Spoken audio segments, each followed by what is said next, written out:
নমস্কার, শুভ নববর্ষ। সুদীপ্তার ঘরে বাইরে সবাইকে স্বাগত জানাই। আজকে রবিবার, তো ভাবলাম আজকে দিনে একটু বাইরে গিয়ে ঘুরে আসি। তো বেরিয়ে পড়লাম, যদিও বেরোতে বেরোতে বিকেল হয়ে সন্ধে লেগে গেল।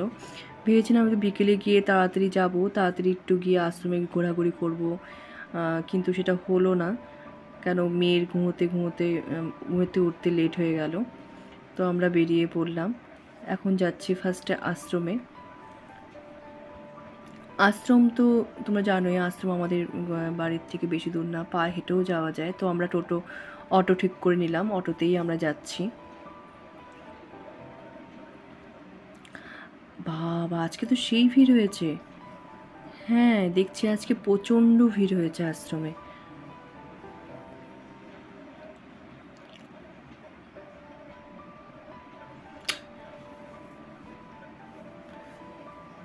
অনেকে তো অনেক আগে এসেছে, তাই চলে যাচ্ছে।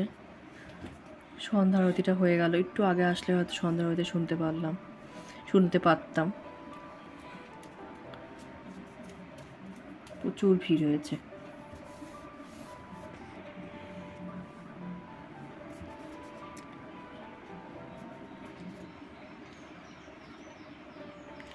আগে জুতো রেখে যাই, জুতোটা তো রাখতে হবে, জুতো পরে তো যাওয়া যাবে না মন্দির ভিতরে। তো জুতো রাখার ঘর আছে, ওখানেই আমরা জুতো রেখে নেব।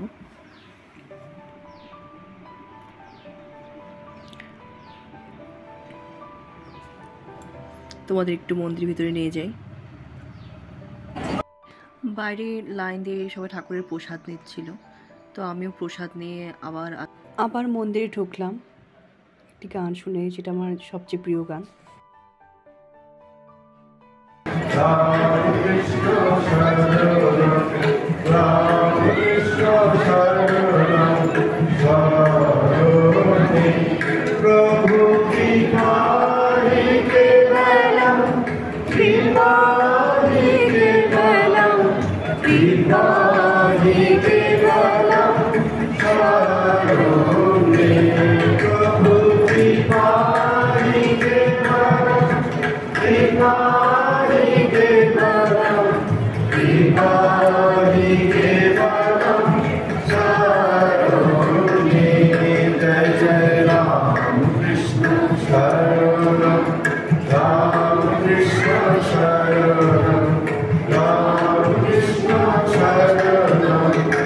আমাদের আশ্রম ঘোরা হয়ে গেল।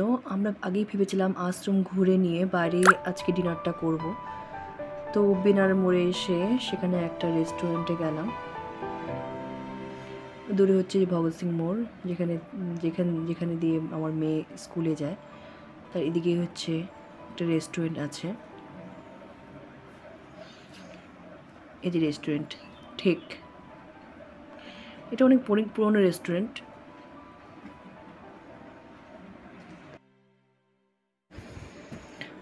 আমরা ভিতরে ঢুকলাম রেস্টুরেন্টে। তো আমাদের প্রথমে ওয়েলকাম জানালো। প্রথমে ভিড় ছিল না অতটা, কিন্তু পরে এত ভরে গেল রেস্টুরেন্টে। কারণ আজকে একটা বিশেষ দিন, সবাই ভেবেছে বাইরে গিয়ে খাওয়া দাওয়া করবে। একে একে ভরে উঠল রেস্টুরেন্ট। তো আমরা বসলাম, বসার পরে আমরা প্রথমে স্টার্টার অর্ডার করলাম, তারপর মেন ডিশ। ভেবেছিলাম স্টার্টার খেয়ে তারপর মেন ডিশ অর্ডার করব। তো ভাবলাম না, মেন ডিশটা সঙ্গে সঙ্গে অর্ডার করে দিই, কারণ ভিড় হবে পরে মেন ডিশ পেতে দেরি হয়ে যাবে, কারণ পরের দিনই আবার মেয়ের স্কুল আছে। তো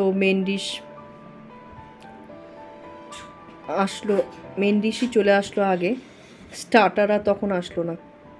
মেয়ে তো ব্যস্ত, মেনু কার্ড নিয়ে কী অর্ডার করবে। তো ভাবলাম পরে অর্ডার করবো, আগে দেখি কীরকম লাগে খেতে, সে বুঝে পরে আরও কিছু অর্ডার করব। এখনও আমরা বসে আছি, স্টার্টার এখনও আসলো না। ওমা, এতে তো দেখি মেন ডিশ চলে আসলো, স্টার্টার কোথায়? না, স্টার্টার আর আজকে পাবো না। হাজব্যান্ডও পুরো খেপে গেল যে এতক্ষণে মেন ডিশ, স্টার্টার কোথায় গেল, স্টার্টার তো খেতেই পারলাম না এখনও। তো আমরা ঠিক করে স্টার্টার ক্যান্সেল করে দিলাম, মেন ডিশটাই আমরা খেয়ে নিচ্ছি। বাবা, মেন ডিশ খেতে গিয়ে কি ঝাল, চিলি চিকেনটা খেয়ে তো অবস্থা শেষ। আজকে মোটামুটি খাওয়া দাওয়া সেরকম হলো না। তো ওখান থেকে বেরিয়ে পড়লাম, আর কিছু অর্ডার করলাম না। তো আজকে আমার ব্লগটি এখানেই শেষ করছি। তোমরা ভালো থেকো, সুস্থ থেকো, কেমন? আবার এক নতুন ব্লগ নিয়ে চলে আসবো। আর হ্যাঁ হ্যাঁ, আরেকটা কথা বলতে ভুলে গেছি, আমার চ্যানেলটা কিন্তু সাবস্ক্রাইব করো, কেমন? টাটা।